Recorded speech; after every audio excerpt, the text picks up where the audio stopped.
কেইটামান কথা আলোচনা কৰাৰ বাবে আজি মই ফেচবুক লাইভলৈকে আহিছোঁ। প্ৰথমতে মই ক'ব খুজিছোঁ কাজিৰঙাৰ এলিভেটেড কৰিডৰ। বহু দিনৰ পৰা মই ৰাইজক কৈ আহিছিলোঁ যে প্ৰধানমন্ত্ৰী নৰেন্দ্ৰ মোদী ডাঙৰীয়াৰ উদ্যোগত কাজিৰঙাত এটা ৩২ কিলোমিটাৰৰ আমি এটা এলিভেটেড কৰিডৰ বা এখন ডাঙৰ উৰণীয়া সেতু নিৰ্মাণ কৰিম। বহুতে সেই সময়ত মোক হাঁহিছিলে আৰু বহুতে এই কথাও কৈছিলে যে মুখ্যমন্ত্ৰী হিমন্ত বিশ্ব শৰ্মাই সপোন বিক্ৰী কৰিব জানে। হয়, মই সপোন দেখোঁ, কিন্তু সেই সপোন বাস্তৱত পৰিণত কৰিবলৈও আমি অযুত পৰিশ্ৰম কৰোঁ। যোৱাকালি ভাৰত চৰকাৰৰ কেবিনেটে কাজিৰঙাৰ এলিভেটেড কৰিডৰৰ এক বিশাল প্ৰকল্পক অনুমোদন জনালে। আপোনালোকক জনাবলৈ পাই মই ভাল পাম যে এই সমগ্ৰ প্ৰকল্পটো ৮৫ কিলোমিটাৰৰ দৈৰ্ঘ্যৰ হ'ব। কলিয়াবৰৰ পৰা নুমলীগড়লৈ এই সমগ্ৰ ৰাস্তাচোৱা 4 লেন কৰা হ'ব। অৰ্থাৎ আজি ইমান দিনে আমি দেখা পাইছিলোঁ যে কলিয়াবৰলৈকে 4 লেনৰ কাম হৈছে, নুমলীগড়ৰ পৰা যোৰহাটলৈ 4 লেনৰ কাম হৈছে, কিন্তু মাজৰ কলিয়াবৰৰ পৰা নুমলীগড় ৰাস্তাচোৱা আমাৰ 2 লেন আছিলে আৰু কাজিৰঙা অভয়াৰণ্য থকা বাবে তাক আমি সম্প্ৰসাৰণ কৰিব পৰা নাছিলোঁ। এতিয়া কলিয়াবৰৰ পৰা ৮৫ কিলোমিটাৰৰ ৰাস্তা আমি 4 লেনিং কৰিম আৰু স্বাভাৱিকভাৱে কাজিৰঙা অভয়াৰণ্যৰ অঞ্চলটো যি 34.5 কিলোমিটাৰ হ'ব, তাত এটা ডাঙৰ এলিভেটেড কৰিডৰ আমি নিৰ্মাণ কৰিম। এই এলিভেটেড কৰিডৰ নিৰ্মাণ হোৱাৰ ফলত কাজিৰঙাৰ বন্য জন্তু বিপদমুক্ত হ'ব আৰু আমাৰো যি এতিয়া আমি স্পীড কণ্ট্ৰল কৰি যাব লাগে, লাহে লাহে যাব লাগে, আমি নিজস্ব গতিৰে উজনি অসমলৈ যাব পাৰিম। আৰু এই দুইটা নেশ্যনেল হাইৱেৰ এই প্ৰজেক্টটোৰ বিশেষত্ব হ'ব যে বোকাখাট আৰু জখলাবন্ধা দুইটা জাগাতে আমি এটা বাইপাছ নিৰ্মাণ কৰিব পাৰিম। যদিও এই সম্পৰ্কত কিছু আমাৰ মাজত মতৰ পাৰ্থক্য আছে, কিন্তু তাত সত্ত্বেও আমি ভাবোঁ যে এই প্ৰকল্প অনুমোদনৰ সময়ত বা নক্সা বনোৱাৰ সময়ত ৰাইজৰো মতামতক নিশ্চয় নেশ্যনেল হাইৱে অথৰিটিয়ে গ্ৰহণ কৰিব। আমি কাজিৰঙাত এলিভেটেড কৰিডৰ এটা নোহোৱাৰ কাৰণে আমাৰ কি অসুবিধা হৈ আছিল? 2024ত 225টা জন্তু বানপানীৰ সময়ত মৃত্যুবৰণ কৰিছিল। 2020 চনত 225টা, 2019ত 223টা। অৰ্থাৎ প্ৰতি বছৰে বানপানীৰ সময়ত এই ধৰণে বন্য জন্তুৰ মৃত্যু হৈছিল আৰু আমাৰ কাজিৰঙাৰ সেই সময়ত আমি বিভিন্ন ধৰণে গাড়ী মটৰ ডাইভাৰ্ট কৰিবলগীয়া হৈছিল। এতিয়া আৰু সেই অসুবিধা নাথাকিব। এই প্ৰকল্পৰ বাবে প্ৰধানমন্ত্ৰী নৰেন্দ্ৰ মোদী ডাঙৰীয়াই 6,957 কোটি টকা অনুমোদন কৰিছে। মই অসমবাসী ৰাইজৰ হৈ প্ৰধানমন্ত্ৰী ডাঙৰীয়াক পুনৰ এবাৰ ধন্যবাদ জনাইছোঁ। এই বছৰ প্ৰধানমন্ত্ৰী ডাঙৰীয়াই আমাক 5টা বৃহৎ প্ৰকল্প দিলে। নামৰূপৰ ফাৰ্টিলাইজাৰ, যি আমাৰ কোম্পানী আছিল ব্ৰহ্মপুত্ৰ ভেলী ফাৰ্টিলাইজাৰ কৰ্পৰেশ্যন, তাক সম্প্ৰসাৰণ কৰি 12 লাখ মেট্ৰিক টনৰ বাবে এটা নতুন সাৰ কাৰখানা নিৰ্মাণৰ অনুমোদন দিলে 12,000 কোটি টকা। গুৱাহাটী ৰিং ৰোড কৰোৱা নাৰেংগীৰ দলং 7,000 কোটি টকা। অসমত এখন ইণ্ডিয়ান ইনষ্টিটিউট অৱ মেনেজমেণ্টৰ অনুমোদন দিলে আৰু লামডিঙৰ পৰা তিনিচুকীয়ালৈ ৰেলৰ যিটো পথ আছিল তাক দ্বৈত ৰেলপথলৈ সম্প্ৰসাৰণ কৰিবলৈ অনুমোদন দিলে। কাজিৰঙাৰ এলিভেটেড কৰিডৰ এই বছৰত প্ৰধানমন্ত্ৰী ডাঙৰীয়াৰ পৰা আমাৰ 5মটো উপহাৰ। এতিয়া ইয়াৰ মাজত আৰু এটা উপহাৰো আমাৰ মাজত আছিলে, বৰাক উপত্যকালৈকে যোৱা এক্সপ্ৰেছ কৰিডৰ, অৰ্থাৎ 6টা উপহাৰ। এইবাৰ মই 7মটো উপহাৰলৈও বাট চাইছোঁ। কোনোবা এটা দিনত ভাল খবৰ আহিব।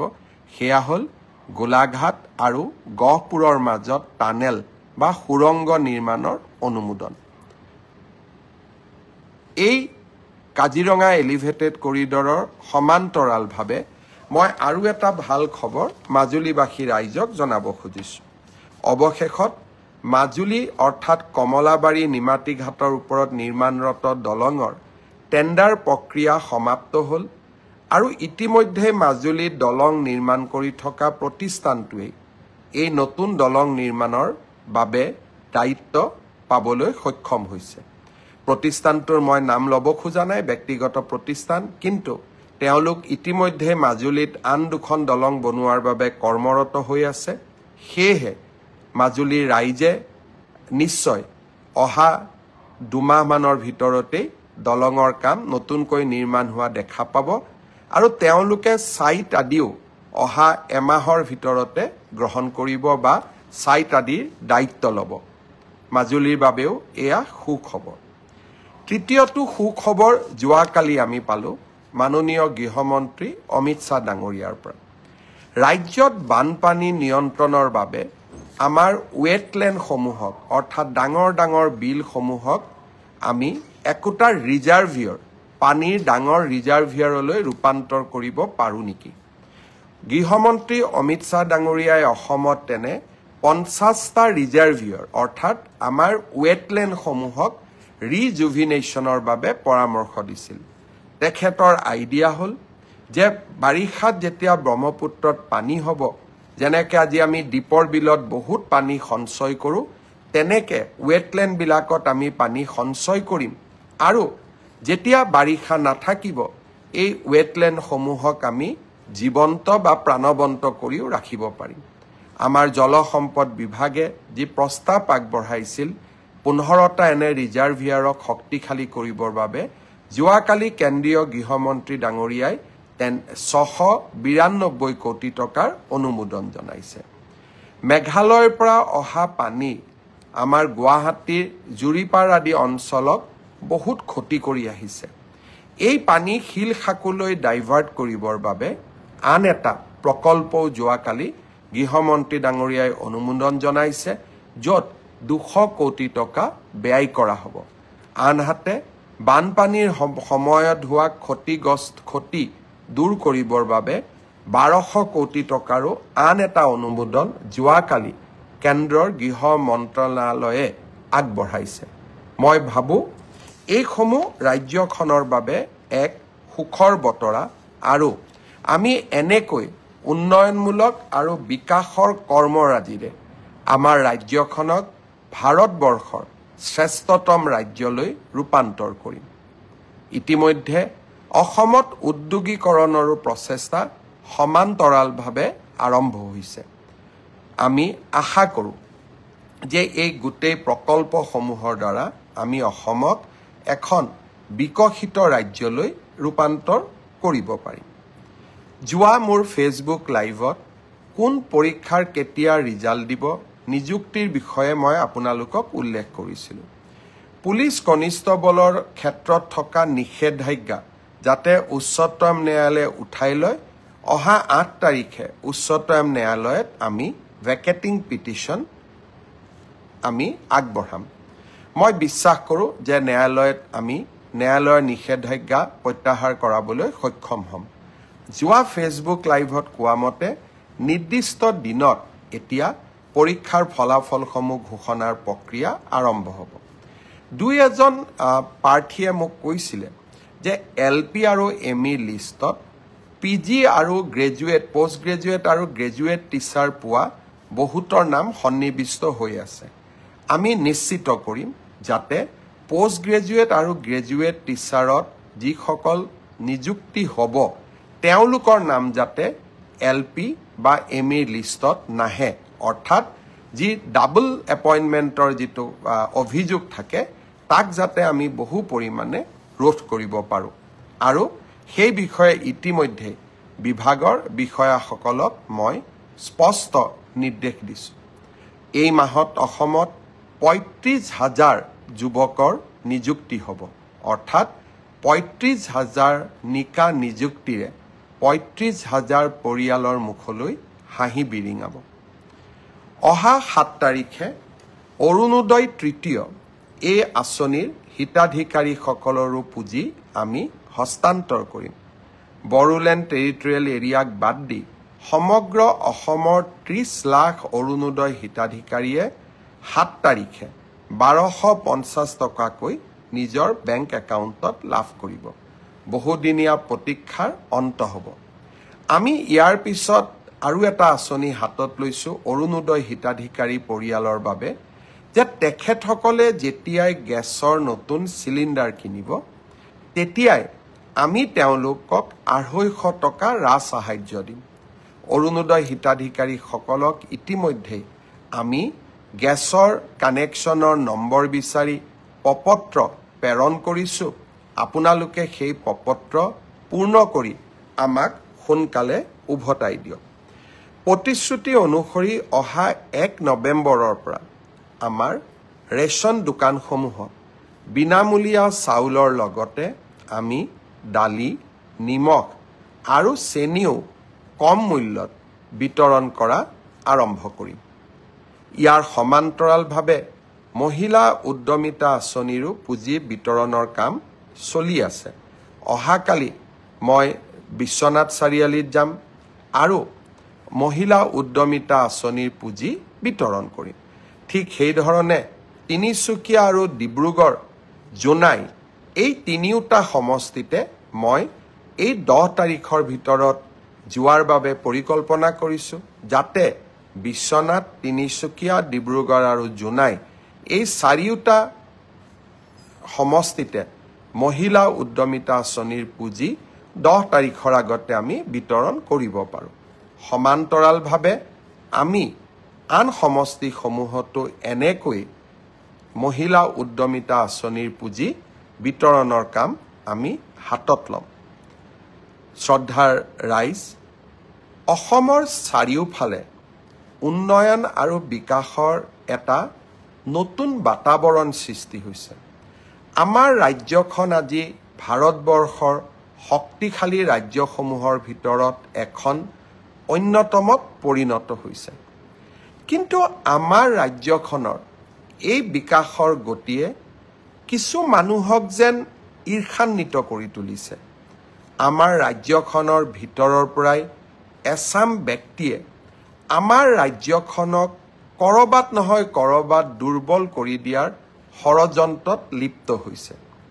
মই অসমবাসী ৰাইজক আহ্বান জনাম, আমি আমাৰ জননী জন্মভূমি অসমখনক এখন সৰ্বাংগ সুন্দৰ আৰু শান্তিপ্ৰিয় ৰাজ্য হিচাপে ৰাখিবই লাগিব। অন্যথাই আমাৰ ৰাজ্যখনত এই বিকাশৰ গতি স্তব্ধ হৈ পৰিব।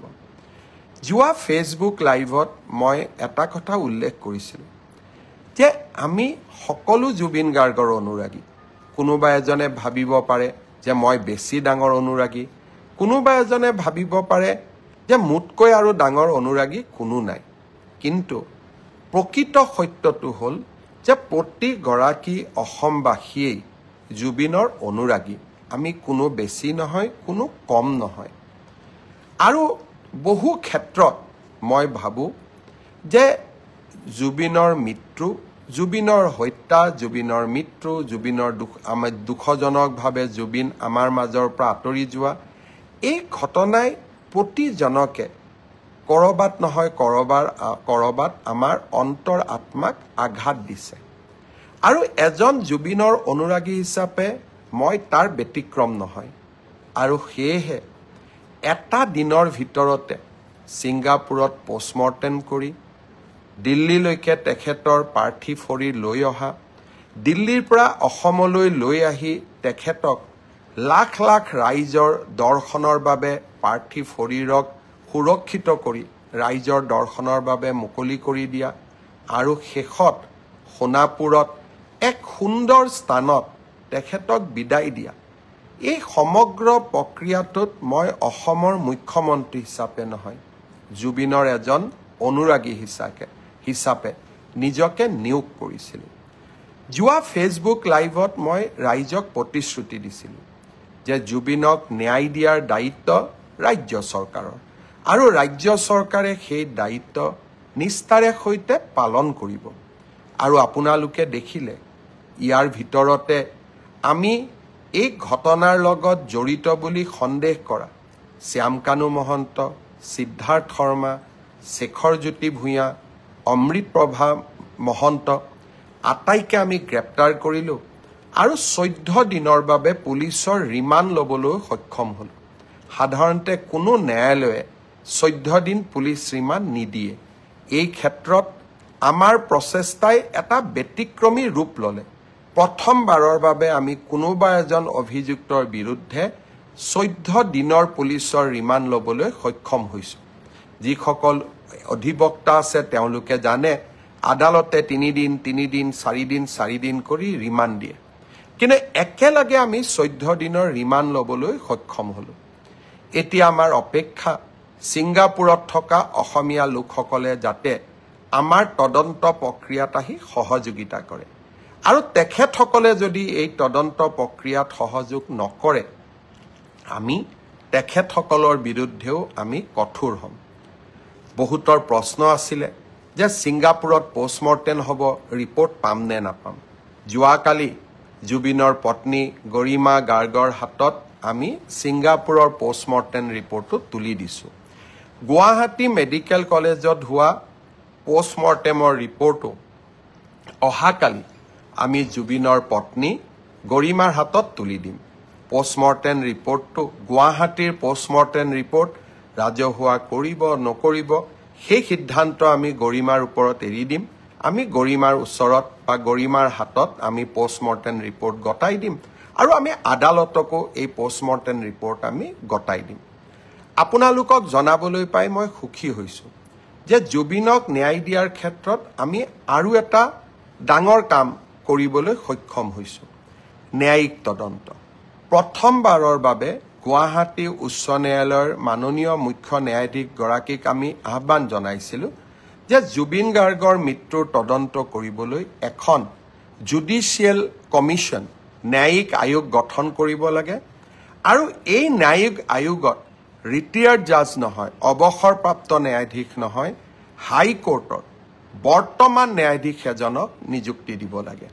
আমাৰ অনুৰোধত মাননীয় উচ্চ ন্যায়ালয়ৰ মুখ্য ন্যায়াধীশ ডাঙৰীয়াই এজন বিচাৰপতি জাষ্টিছ সৌমিত্ৰ শইকীয়াক এই আয়োগখনৰ অধ্যক্ষতা কৰিবলৈ অনুমোদন জনাইছে। যিসকল লোকে এই বিষয়ত দৃষ্টি ৰাখে তেওঁলোকে নিজেই জানে যে হাইকোৰ্টৰ চিটিং জাজে জুডিচিয়েল কমিশ্যন হেড কৰা আমাৰ ৰাজ্যত ক'ৰবাত আগত এবাৰ বা দুবাৰ হ'ব পাৰে, কিন্তু ই স্বাভাৱিক নহয়। অহাকালি আমি জাষ্টিছ সৌমিত্ৰ শইকীয়া আয়োগ গঠন কৰিম। মই গুৱাহাটী উচ্চ ন্যায়ালয়ৰ মাননীয় মুখ্য ন্যায়াধীশ ডাঙৰীয়াক ধন্যবাদ জনাইছোঁ। আৰু এতিয়া যিসকলে ইউটিউব, ফেচবুক, টুইটাৰত জুবিনৰ হত্যাৰ বিষয়ে বিভিন্ন তথ্য দাঙি ধৰিছিল, এতিয়া তেওঁলোকৰ দায়িত্ব হ'ব যে তেওঁলোকে এই ন্যায়িক আয়োগৰ সন্মুখলৈ গৈ শপতনামা দাখিল কৰা। ক'ৰবাত ফেচবুকত লাইক, ইনষ্টাগ্ৰামত ফলোৱাৰ গোটাবলৈ জুবিনৰ অনুৰাগী হোৱা আৰু ন্যায়িক আয়োগক এতিয়া গৈ সহযোগিতা কৰা। আমি নিশ্চিতভাৱে সেইসকলৰ প্ৰতি লক্ষ্য ৰাখিম যিসকলে ফেচবুক আৰু ইনষ্টাগ্ৰামত বিভিন্ন কথা ক'লে। এতিয়া তেওঁলোকে ন্যায়িক আয়োগৰ আগত শপতনামা দাখিল কৰাৰ দায়িত্ব পালন কৰিবনে নাই। নাও the ball will be in there court. তেওঁলোকে এতিয়া ইয়াক কেনেকৈ ব্যৱহাৰ কৰে তাৰ পৰাই আমি প্ৰমাণ পাম যে কোন আচলতে কিমান জুবিনৰ অনুৰাগী। শ্ৰদ্ধা ৰাইজ, মই আপোনালোকক এটা পুৰণা কথালৈ মনত পেলাম। 4জন যুৱকে গুৱাহাটীৰ মাজমজিয়াত গণেশগুৰিত জুবিনক আক্ৰমণ কৰিছিল। তেতিয়া মজিয়াত জুবিনক 4জন যুৱকে আক্ৰমণ কৰিছিল। তেতিয়া জুবিনে কৰোনাৰ সময়ত ষ্টুডিঅ'ত যোৱাৰ সময়ত জুবিন সেই আক্ৰমণৰ বলি হৈছিল। পুলিচ তদন্ত হৈছিল, পিছত কি হৈছিল কি নাই হোৱা সেই বিষয়ে মই নকওঁ, কিন্তু সেই সময়ত জুবিনক এই আক্ৰমণৰ গৰিহণা বা সমালোচনা ৰাজনীতি কৰা মানুহসকলে কৰা নাছিল।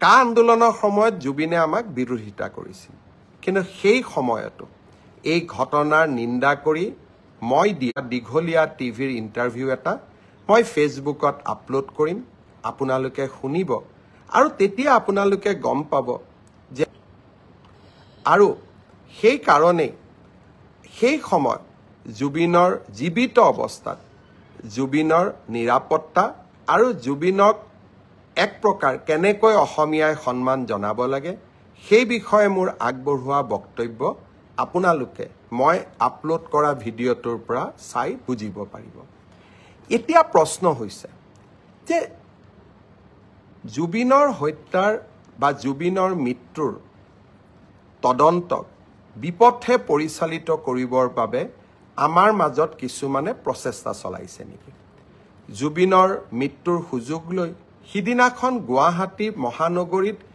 এক প্ৰকাৰ যি পৰিৱেশ সৃষ্টি কৰি দিয়া হৈছিল সেই পৰিৱেশৰ আঁৰত কোনবোৰ ব্যক্তি আছিল মই ৰাইজক আকৌ এবাৰ কম চৰকাৰখনক আপোনালোকে বেয়া পাব পাৰে আমি আপোনালোকৰ কিছুমানৰ ঘৰ এভিকশ্যন কৰিছো আপোনালোকে আমাক বেয়া পায় কিন্তু এভিকশ্যনৰ প্ৰতিশোধ ল'বলৈ জুবিনক আপোনালোকে ঢাল হিচাপে ব্যৱহাৰ নকৰিব জীৱনকালত কোনটো জায়গাত আপোনালোকে জুবিনক সংগীত অনুষ্ঠান পৰিবেশনৰ কাৰণে মাতিছিল বাংলাদেশৰ পৰা মমতাজক লৈ অহা কেইবাটাও উদাহৰণ আছে কিন্তু আপোনালোকৰ অঞ্চলবিলাকত গৈ জুবিনে সংগীত অনুষ্ঠানো পৰিবেশন কৰিব পৰা নাছিল জুবিনৰ মৃত্যুৰ পিছত আপোনালোকে কেনেকৈ জুবিনৰ অনুৰাগী হৈ পৰিলে হিমন্ত বিশ্ব শৰ্মাৰ ওপৰত আপোনালোকে প্ৰতিশোধ ল'ব লাগে মোৰ ওপৰত আপোনালোকে প্ৰতিশোধ লওক কিন্তু সেই প্ৰতিশোধ বা সেই মই কিয় এভিকশ্যন কৰিছো তাৰ প্ৰতিশোধ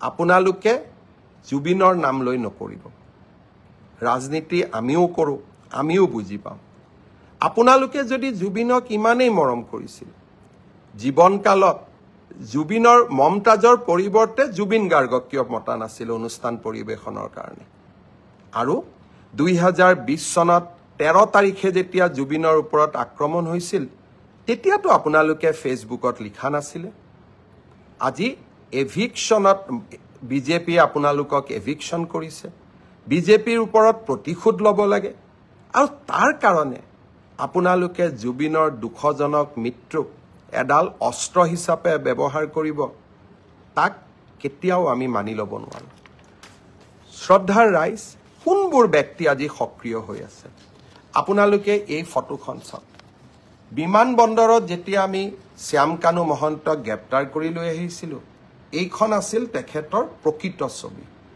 কিন্তু চৰকাৰখনক বিপদত পেলাবৰ বাবে আৰ্টিফিচিয়েল ইন্টেলিজেন্স এআই প্ৰয়োগ কৰি হাঁহি থকা শ্যামকানু মহন্তক ৰাইজৰ সন্মুখলৈ লৈ অহা হ'ল